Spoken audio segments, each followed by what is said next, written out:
What up, guys? It's your boy Mist from the ABC Duelist coming to you with a unboxing video tonight.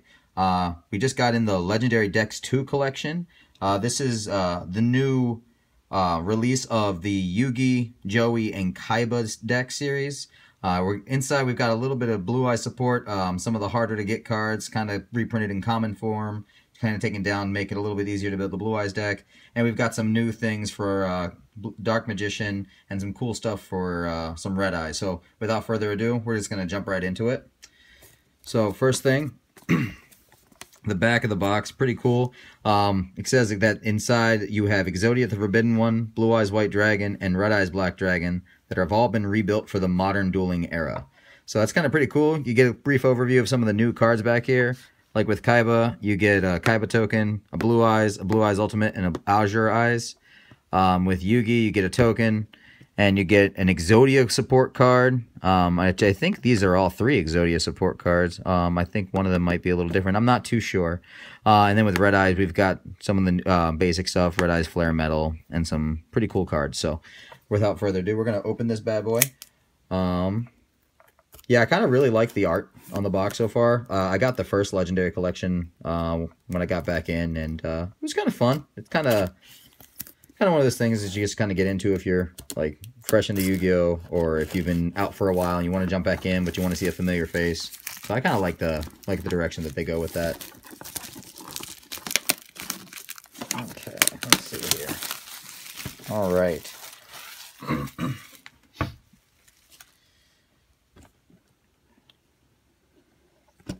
The anticipation of opening a box.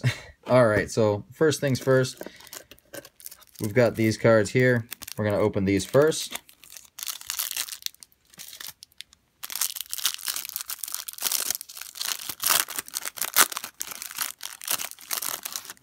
All right, first things first, we've got Dark Burning Attack.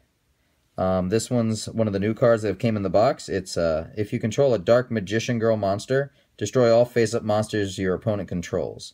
That's pretty cool, especially for the beard. I know that he was running his Dark Magician Girl deck, and this, I think, really kind of helps him out. Let's see, what else do we have? We have Dark Burning Magic. This one's pretty cool, too. If you control monsters whose original names are Dark Magician and Dark Magician Girl, destroy all cards your opponent controls.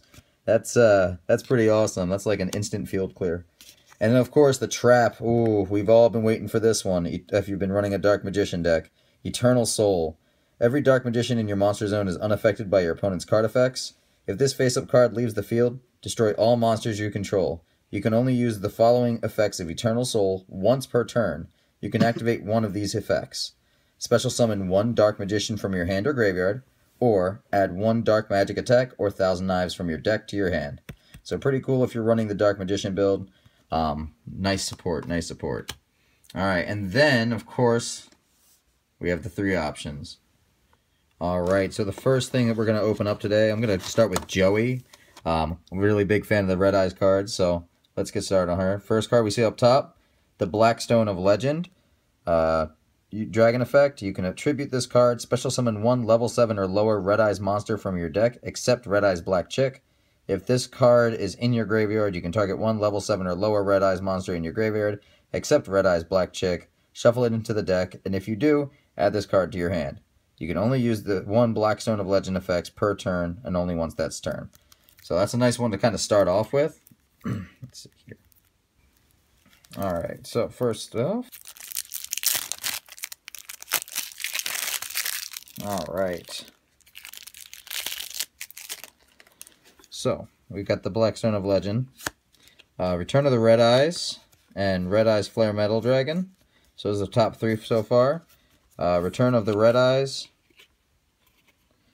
Let's see here. So we have, if you control a Red Eyes monster except Red Eyes Black Chick, you can target one normal monster in your graveyard, special summon it. If this card is in your possession and destroyed by an opponent's card effect and sent to your graveyard, you can target one Red Eyes monster in your graveyard, except Red Eyes Black Chick, special summon it. You can only use the each effect of Return of Red Eyes once per turn. Nice permanent trap card there for the Red Eyes deck, so that's pretty awesome. And then we've got some basics, Red Eyes Black, Red Eyes Flare, Archfiend. That's pretty cool, Red Eyes Archfiend of Lightning. That's a pretty cool card. It's a Gemini. but it's pretty much the Summon Skull or Red Eyes that you need. So pretty cool, Red Eyes Retro. That's actually pretty cool to grab. Some Max Raiders, some basic commons, some staple classics, Jinzo, Gearfried, Rocket Warrior. So yeah, it's a pretty cool deck. Valkyrian Knight, Inferno. So yeah, so there's the Red Eyes build. This is what we were looking for. So cards of the Redstone, Red Eyes Fusion. A lot of nice cards that we were hoping to see. And then Red Eye Spirit. Nice. Torrential Tribute, Burst Breath, Curse of Anubis, Archfiend Black Skull, Alligator Sword Dragon, and the Awesome Token. So, that's our Joey deck. Alright, next up we're going to go with Kaiba's deck build. So, let's get started on that one. There we go.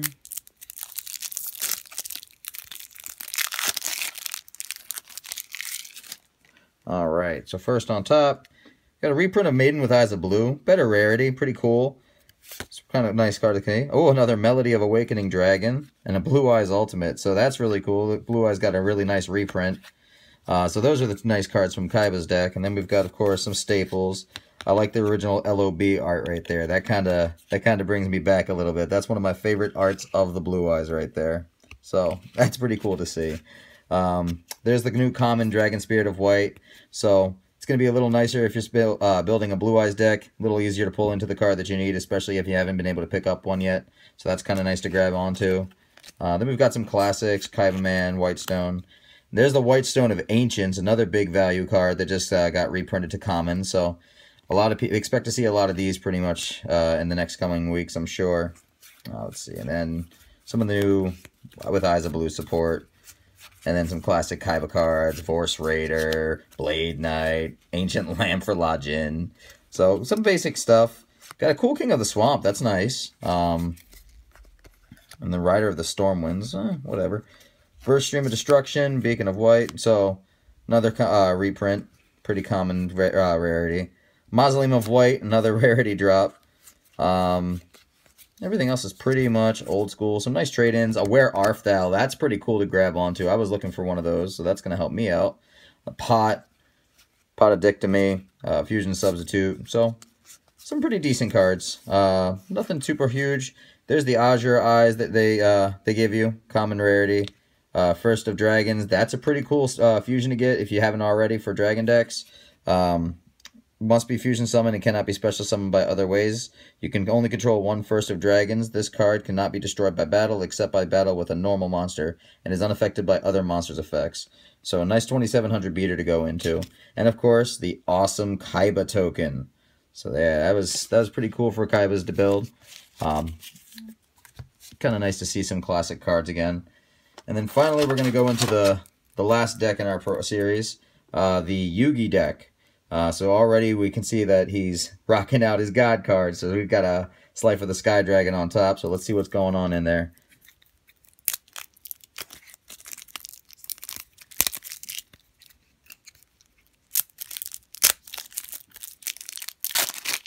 Alright. So first off, like we said, Slife of the Sky Dragon, Obelisk the Tormentor, and the Winged Dragon of Ra. So the 3 Egyptian gods right off the bat. Nice set there. Let's see here. Let's move these aside a little bit because we don't want to blend them all together. So Obelisk, Winged Dragon of Ra, the Trinity.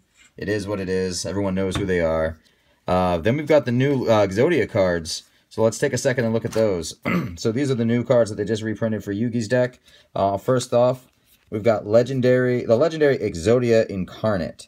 Cannot be special summoned or set, must be special summoned from your hand by attributing 1 Forbidden 1 monster, and cannot be special summoned by other ways.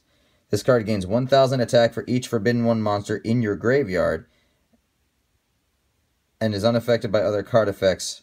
Once per turn during your end phase, add 1 Forbidden 1 monster from your graveyard to your hand. When this card is destroyed by battle and sent to the graveyard, you can reveal any number of Forbidden 1 monsters in your hand, and if you do, draw 1 card for each. That's pretty awesome. So I would really like to see an Exodia build right now, especially with a monster this beefy and this nice. Whew, that is mean. especially for the almost instant win condition that you go into with this. Oh my lord, that is awesome. And then we've got Ties to the Brethren. So Ties to the Brethren, pay 2,000 life points, then target one level 4 or lower monster you control. And for the rest of this turn, after this card resolves, you cannot special summon monsters. Also, special summon 2 monsters from your deck with the same type, attribute, and level as that monster, but with different names from each other and that monster. You cannot conduct your battle phase the turn you activate this card. So this is pretty cool. This is a nice little condition that allows you to kind of jump into multiple monsters for an instant summon of the god cards. So that is kind of nice to see there. I can see a couple ways that would be valuable to get out the Egyptian gods. So that's pretty neat. So let's put these two over here. All right, and then the last card we have here is Obliterate. This is a really cool looking continuous trap. You can target one monster on the field and then send one Forbidden One monster or Exodia card from your hand or deck to the graveyard. And if you do, return that target to the hand. Darn, that's mean. If this can target one if this card is sent from the spell and trap zone to the graveyard, you can target one Forbidden One monster or Exodia card in your graveyard, add it to your hand, and you can only use one Obliterate effect per turn and only once per that turn. So that's nice. So that's pretty cool. Nice to see there. And then we're going to go through the basics. So, of course, to go with the new Exodia card, they're giving you some common renditions of the original Exodia pieces again. And there's a nice little flashback there, Exodia Necros. So I can see the benefits of that with the new Exodia Legendary Incarnate. Original art, Dark Magician and Dark Magician Girl. Original art, Buster Blader. Silent Magician level 8 and level 4. So kind of nice to see them, especially after the recent Legendary Duelist collection that just came out with Silent Swordsman and Silent Magician. The Tricky. Big Shield Gardner. Magician's Valkyria, nice to grab. Blast Magician Blockman. Marshmallow Sangin. So it's the new Sangin with the new wording. That's pretty cool. Anyone who remembers the original Sangin remembers its card effect ruling. And now here it is again, reprinted, reworded. If this card is sent from the field to the graveyard, add one monster with 1500 or less attack from your deck to your hand. But you cannot activate cards or the effects of cards with that name for the rest of this turn. There's the change. You can only use this effect of Sangin once per turn. So, it's nice to have him back, but here we go again. Limiting old cards, changing things up. Thousand Knives, Dark Magic Attack, Contract with Exodia, nice to see for Necros. Monster Incarnation, Secret Village of the Spellcasters. Nice spell card to have, especially if you're running a Dark Magician deck right now. It pretty much helps you out in any situation, especially with the fact that if you control spell cards, they can't activate them. And as long as you have a spellcaster type monster. If you control none, you can't activate them. So it's kind of iffy, but if you can get this bad boy on the field and you can use it right, especially with a Dark Magician deck, you should have no issues. Dark Magical Circle, always a continuous option. Pot Duality, Mirror Force, Magical Hat, Cylinder, yep, old school stuff. And then, of course, the new Yugi and Dark Magician token. Pretty nice looking card. And yeah, so that's pretty cool. So we got 3 really decent startup decks for anyone that's getting into Yu-Gi-Oh again, or just kind of fresh start for anyone who wants to introduce a friend to Yu-Gi-Oh. Kind of cool little series to build off of. If you like the deck unboxing, please like, comment, and subscribe. And we hope to see you soon. Talk to you later.